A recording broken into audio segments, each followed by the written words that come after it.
اس قدر قریب تھا کہ اگر وہ نیچے دیکھ لیتے تو انہیں سرکار نظر آ جاتے. کہتے ہیں اس قدر قریب تھے اگر نیچے دیکھ لیتے تو سرکار نظر آ جاتے. صدیق سمجھانا چاہتے ہیں جو نبی کا دشمن ہوتا ہے اس کی گردن میں سریہ ہوتا ہے, وہ نیچے دیکھنے کا عادی نہیں ہوتا.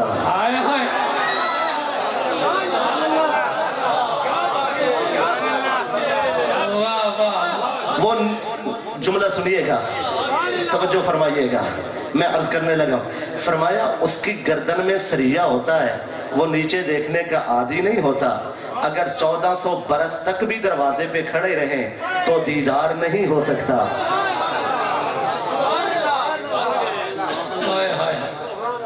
اگر 14 صدیوں تک دروازے پہ کھڑے رہیں, گردن میں سریہ ہو, دیدار نہیں ہو سکتا.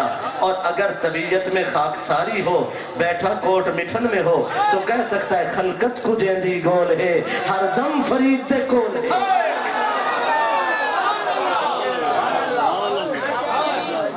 انداز حسینوں کو سکھائے نہیں جاتے, وہ امی لقب ہیں پڑھائے نہیں جاتے. ہر ایک کے نصیب میں کہاں ان کا دیدار, ارے ابو جہل کو محبوب دکھائے نہیں جاتے. وَتَرَاهُمْ يَنْظُرُونَ إِلَيْكَ وَهُمْ لَا يُبْصِرُونَ.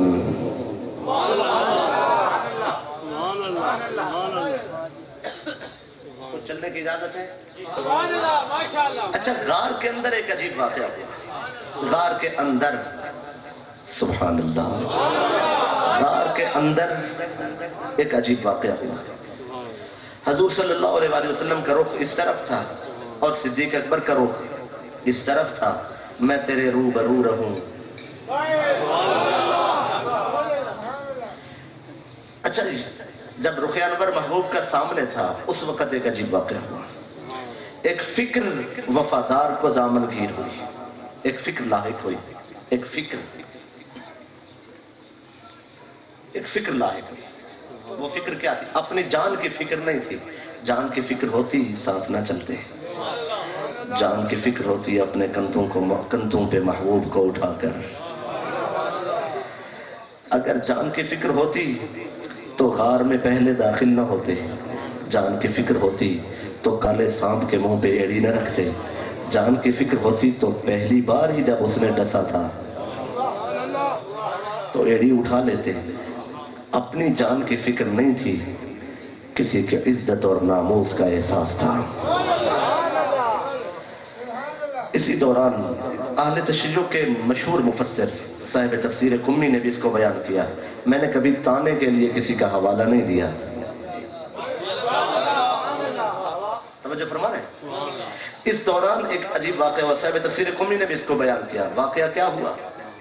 واقعہ یہ ہوا کہ سرکار نے فرمایا ابو بکر کیا بات ہے؟ عرض کی حضور دشمن قریب ہے. فرمایا قریب ہے, کس طرف سے آ سکتا ہے؟ عرض کی سرکار ادھر سے آ سکتا ہے. جب کہا نا ادھر سے آ سکتا ہے, سرکار نے فرمایا آپ ادھر دیکھیں. اب اگر دشمن واگا بارڈر پہ آ رہا ہو تو آپ فوج کو افغانستان بھیج دیں گے؟ یہ تو بالکل ایسے جیسے پاکستان کی فوج نے کہا کہ دہشت گردی کو روکا جائے اور انہوں نے کہا ہارن اور سپیکر بند کر دیے جائے.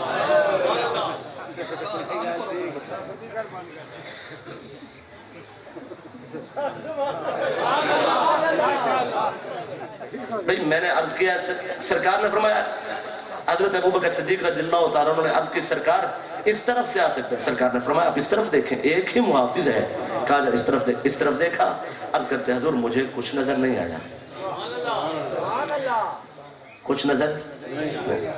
صاحب تفسیر قمی نے جو ہی نقل کیا, اذ یقول لصاحبہ لا تحزن ان اللہ معنا فانزل اللہ سکینتہ علیہ. اس سکینتہ علیہ کے تحت انہوں نے لکھا کہ وہ سکون کیا تھا. فرمایا سرکار نے فرمایا ادھر دیکھو, نظر کچھ نہیں آیا. سرکار نے ہاتھ اٹھائے, صدیق اکبر کی آنکھوں پہ پھیر دیے. اب جب آپ غور فرمائیں گے ایمان تازہ ہوگا. کس کے ہاتھ ہیں, کس کی آنکھیں ہیں, کون ہے ہاتھ پھیرنے والا, کس کی آنکھوں پہ پھیرا جا رہا ہے. دوستو سرکار نے جب ہاتھ پھیرا, یہ لمس فرمایا اب دیکھو. اب دیکھا تو عرض کیا سرکار مجھے اس وقت حبشہ کا ساحل نظر آ رہا ہے، حضور غار ثور میں ہے، سرکار کے صحابہ و صحابیات کا ایک قافلہ ملک حبشہ کی طرف روانہ ہے۔ وہ قافلہ ابھی شام حبشہ کی سرزمین پہ نہیں پہنچا، ادھر حبشہ نظر آیا ہے، ادھر پانی نظر آیا ہے، اور ان کی کشتی ابھی پانی میں تیر رہی ہے۔ غار ثور میں بیٹھے ہوئے صدیق اکبر رضی اللہ تعالیٰ عنہ نے عرض کی سرکار میں دیکھ رہا ہوں، میری نظر حبشہ کے ساحل تک جا رہی ہے، سرکار میں حبشہ دیکھ رہا ہوں، ادھر پانی دیکھ رہا ہوں، درمیان میں صحرا بھی ہے، درمیان میں دریا بھی ہے، درمیان میں دریا بھی ہے، شہر بھی ہے، پہاڑ بھی ہے، چوٹیاں بھی ہے، رکاوٹیں بھی ہیں، سفر بھی ہے، سینکڑوں میل کی مسافت ہے۔ غار ثور کی تنہائی میں صدیق اکبر کی آنکھوں پہ ہاتھ پھیرا، فرمایا نظر کہاں تک جا رہی ہے؟ عرض کی سرکار میں حبشہ دیکھ رہا ہوں، مجھے کہنے کا حق حاصل ہے، مولانا آپ بھی کچھ حوصلہ کیجئے، تسلیم تو کر لیجئے، جو پاک نبی اپنے غلام کی آنکھوں پہ ہاتھ پھیر لیں، غار ثور کی تنہائی میں بٹھا کر حبشہ دکھا سکتے ہیں، تو وہ سلطان انبیاء گنبد خضرا میں رہتے ہوئے چکوال والے امتی میں بھی نظر کرم فرما۔ نعرہ تکبیر، نعرہ رسالت، نعرہ رسالت، نعرہ رسالت، نعرہ تحقیق، نعرہ حیدری، نعرہ غوثیہ، علماء اہل سنت۔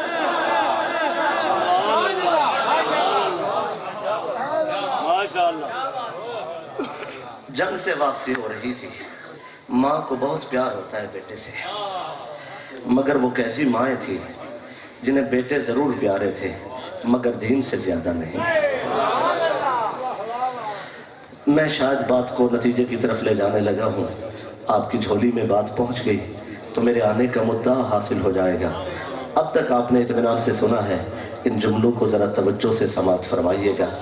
ایک تو روایت بخاری کی میں مجھے عرض کر دوں، ایک ماں تو بدر میں آئی تھی، اس کا بیٹا شہید ہو گیا تھا، اور وہ آئی اپنے شہید بیٹے کے پاس، اس کی زلفوں میں انگلیاں پھیر دی، اس کے سر کو گود میں رکھا، اس کی تمنا اور آرزوؤں کا محور تھا، اس کے ارمانوں کا پیکر تھا، اس کی جھولی کی آبادی تھا، اس کے گھر کی رونق تھا، اس کی آنکھوں کا نور تھا، اس کا بیٹا تھا پیارا سا۔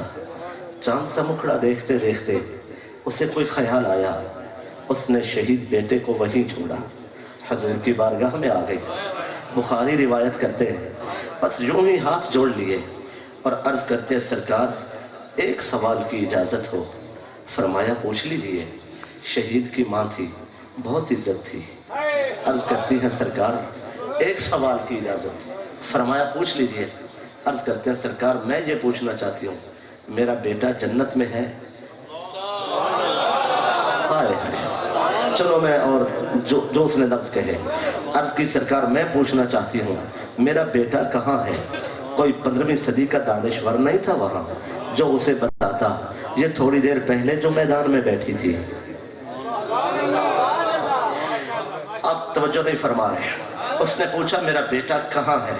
سرکار نے فرمایا بیٹا تمہارا کہاں ہے؟ کیوں پوچھتی ہو؟ اس نے عقیدے کا اظہار کیا، عرض کرتی ہے پوچھتی ہوں اس لیے کہ اگر میرا بیٹا جنت میں ہے تو میں صبر کروں گی، اگر میرا بیٹا جہنم میں ہے تو پھر میں بال کھول دوں گی، سر میں مٹی ڈالوں گی،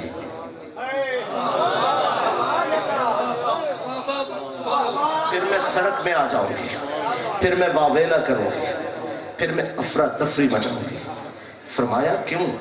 فرمایا اگر جنت میں ہونے کا یقین ہو تو پھر صبر بہتر ہے، اور شہید کے جنت میں ہونے کا یقین نہ ہو تو پھر واویلا ضروری ہے۔ سرکار نے فرمایا پھر تمہیں بشارت ہو تمہارا بیٹا جنت میں سیر کر رہا ہے۔ ہم دانشوروں کے سپرد کرتے ہیں مسئلہ، وہ خود ہی بتا دے کہ اس کا بیٹا میدان میں تھا یا جنت میں۔ اگر وہ میدان میں بھی تھا اور جنت میں، یہ ماں کوئی اور ماں تھی، اس کا بیٹا یہ بیٹے کی تلاش میں تھی، راستے پہ کھڑی ہو گئی، قافلہ آیا، یہ کس کا قافلہ ہے؟ دوستو یہاں جبریل بھی بے اجازت پر نہیں مارتے۔ آگے آ کر عرض کرتی ہے سلطان کائنات میرے بیٹے کا کیا ہوا؟ فرمایا پیچھے عمر آ رہے ہیں۔ عمدۃ التحقیق فی بشائر آل صدیق میں اس کا ترجمہ ہو چکا ہے۔ پوچھا میرا بیٹا، فرمایا پیچھے عمر آ رہے ہیں۔ فاروق اعظم آ گئے۔ جو مولوی بک جاتے ہیں ابو بکر کو صدیق کہتے ہیں، صدیق اکبر نہیں کہتے ہیں۔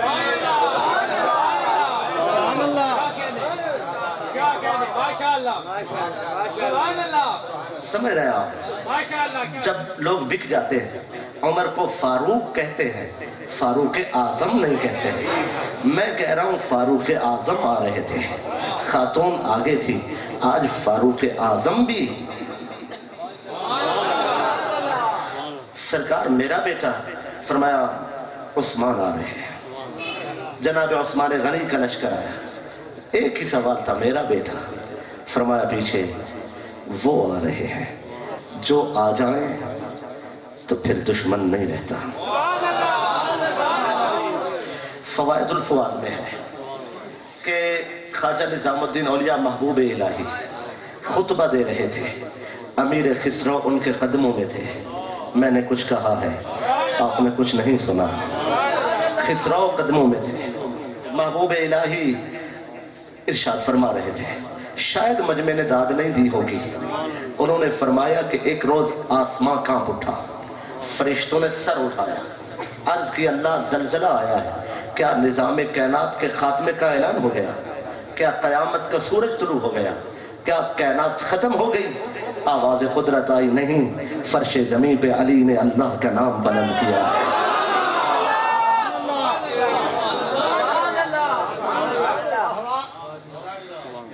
میں نے عرض کیا ہے پیچھے علی آ رہے ہیں، بس یہ آخری جملے توجہ فرمائیے گا۔ میرے مرشد علی آ گئے۔ خاتون کا سوال وہی تھا، سرکار میرا بیٹا، فرمایا پیچھے صدیق آ رہے ہیں۔ اب صدیق آ گئے۔ ایک ہوتا ہے صادق، ایک ہوتا ہے صدیق۔ جو واقعہ ہو جائے اسے صحیح صحیح من و عن بیان کیا جائے، بیان کرنے والے کو صادق کہتے ہیں۔ اور کوئی کہہ دے کہ واقعہ یوں ہوا ہے اور اللہ اس واقعے کو اس کی زبان کے مطابق کر دے،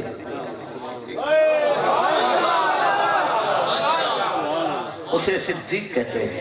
اگر کوئی سورج آسمان پر بلند ہو اور کوئی کہے کہ سورج آسمان پر بلند ہے، اسے صادق کہتے ہیں۔ اور سورج بلند نہ ہو، کوئی کہتے کہ بلند ہے اور اللہ سورج کو بلند کر دے، توجہ فرما رہے ہیں آپ؟ دوستان عزیز، اس نے پوچھا میرا بیٹا، آپ نے سوچا کائنات کے رسول جن کا دل نہ دکھائے، جن کا دل کوئی نہ دکھائے، ابو بکر آپ کیوں ان کا دل دکھائے؟ نہایت محبت سے فرمایا آپ کا بیٹا، فرمایا پیچھے آ رہا ہے۔ آواز قدرت آئی، قانون بدلنے سے کچھ نہیں ہوتا، ہماری سب ہی بخشش کی روایت اپنی ہی ہے۔ عادت یہ ہے کہ ہم روح قبض کرتے ہیں تو پھر لوٹاتے نہیں ہیں، لیکن ہماری سنت یہ بھی ہے کہ ہمارے محبوب کہہ دے تو ہم ان کی زبان صداقت کی لاج رکھتے ہوئے روح کو لوٹا دیا کرتے ہیں۔ آج ہمارے صدیق نے کہہ دیا ہے، لہذا روح لوٹا دی جائے۔ روح کے لوٹانے سے تو کچھ نہیں ہو گیا، لیکن لباس صداقت پہ داغ آ گیا تو بہت سے ننگے سر والے بول اٹھیں گے۔ مناسب نہیں ہے کہ لباس صداقت پہ داغ برداشت کیا جائے۔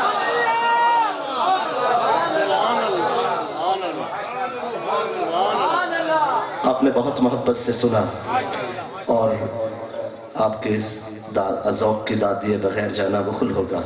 میں بالخصوص جناب نقیب محفل کا بھی شکریہ ادا کرتا ہوں، انہوں نے کافی دیر تک میری گفتگو کو برداشت فرمایا۔ آیت ہے وآخر دعوانا ان الحمد للہ رب العالمین۔